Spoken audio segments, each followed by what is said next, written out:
আমাৰ যিটো USTM mega internship summer internship programme 45 ডেজৰ কাৰণে আমি লঞ্চ কৰিছোঁ। আমাৰ ষ্টুডেণ্টে তাতে বাৰু কৰিব, but it is mainly for the students from other colleges, other universities. এইটো কৰাৰ কাৰণ এটা আছিল যে আমাৰ ওচৰত বিভিন্ন টাইমত ফোন আহি থাকে।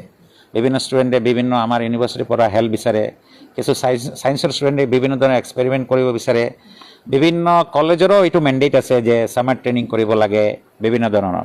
যেহেতু আমাৰ university of science and technology Meghalaya আমাৰ ছায়েন্স বেছড ইনষ্টিটিউশ্যন, কিন্তু আমাৰ ইকুৱেলি ছ'চিয়েল ছায়েন্স বা আদাৰ যিখিনি আমাৰ হিউমেনিটিজ প্ৰগ্ৰাম আছে চব আমাৰ ইউনিভাৰ্চিটিত আছে। তো আমি সেইটো ভাবি পেলাই আমি এই প্ৰগ্ৰামটো লঞ্চ কৰিছোঁ 45 ডেজৰ কাৰণে। যেহেতু এই মে' মাহৰ এণ্ডত বা জুনৰ বিগিনিঙত ষ্টুডেণ্টবিলাকৰ এক্সাম শেষ হ'ব, ষ্টুডেণ্টৰ মাজত বিভিন্ন ধৰণৰ আইডিয়াছ থাকে, বিভিন্ন বস্তু তেওঁলোকে ক্লাছৰুমত সেই নলেজখিনি নাপায়, তেওঁলোকে বিভিন্ন প্ৰব্লেম তেওঁলোকৰ মাইণ্ডত লৈ বহি থাকে। চ' আমাৰ এইটো হ'ল যে আমাৰ ফেকাল্টিখিনিক আমি তেওঁলোকক মেণ্টৰ হিচাপে ৰাখিম।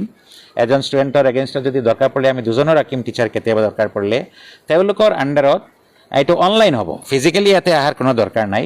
ষ্টুডেণ্টে খালি অনলাইন ৰেজিষ্ট্ৰেশ্যন কৰিব লাগিব। এণ্টায়াৰ প্ৰচেছটো আমি আমাৰ ৱেবছাইটত দিম আৰু ফেচবুকতো যাব, বিভিন্ন ছ'চিয়েল মিডিয়াত যাব, যাতে ষ্টুডেণ্টখিনি 5 জুনৰ আগতে তেওঁলোকে ৰেজিষ্ট্ৰেশ্যন কৰিব পাৰে। ৰেজিষ্ট্ৰেশ্যন কৰাৰ পাছত আমি এটা অৰিয়েণ্টেশ্যন প্ৰগ্ৰাম কৰিম, ষ্টুডেণ্টক বুজাম যে কেনেকুৱা এই প্ৰগ্ৰামটো কৰিব লাগে। It is completely free of কষ্ট, ষ্টুডেণ্টৰ কোনো লাইবিলিটি নাই। অনলি ষ্টুডেণ্টছৰ ইণ্টাৰেষ্টটো থাকিব লাগিব, ডিজায়াৰটো থাকিব লাগিব, এণ্ড কমিটমেণ্টটো থাকিব লাগিব। যেতিয়া 45 ডেজ হৈ যাব, ডিউৰিং 45 ডেজ আমাৰ ফেকাল্টিবিলাকে তেওঁলোকৰ প্ৰগ্ৰেছটো মনিটৰিং কৰিব। এতিয়া অনলাইন হ'লেতো এনেকুৱা হ'ব পাৰে যে আমি ফেকাল্টি কেনেকৈ পাম। So' will be interesting a faculty. এই ফেকাল্টিৰ কণ্টেক্ট নাম্বাৰ, ফেকাল্টিৰ লগত কানেকশ্যন আমি অৰিয়েণ্টেশ্যনৰ থ্ৰুৰে আমি কৰাই দিম। এণ্ড দেন 45 ডেজ হোৱাৰ পাছত যেতিয়া ষ্টুডেণ্টক আমি প্ৰেক্টিকেলি ফিজিকেলি ইয়াতে মাতিম, and will be giving the certificate to all the students. So this is something a mega outreach event, outreach program by USTM for the welfare of the students, those who are committed, those who have a kind of innovative mind, those who want to do something, or those who want to solve the particular problems, or they want to study a particular problem.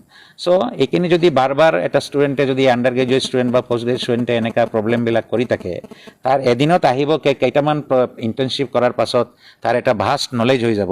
And this can be a kind of business application, this can be a social problem যেটো আমি resolve কৰিব পাৰিম, and this may be a গৱেষণাৰ বস্তু হ'ব পাৰে, this may be a research topic in future. চ' সেইখিনি আমি পাৰ্সপেক্টিভ ৰাখি পেলাই আজি আমি এইটো লঞ্চিং কৰিলোঁ। এণ্ড চাৰ্টেইনলি আমাৰ ফেকাল্টিৰ যদি কোপাৰেশ্যন থাকে, it will B A grand success.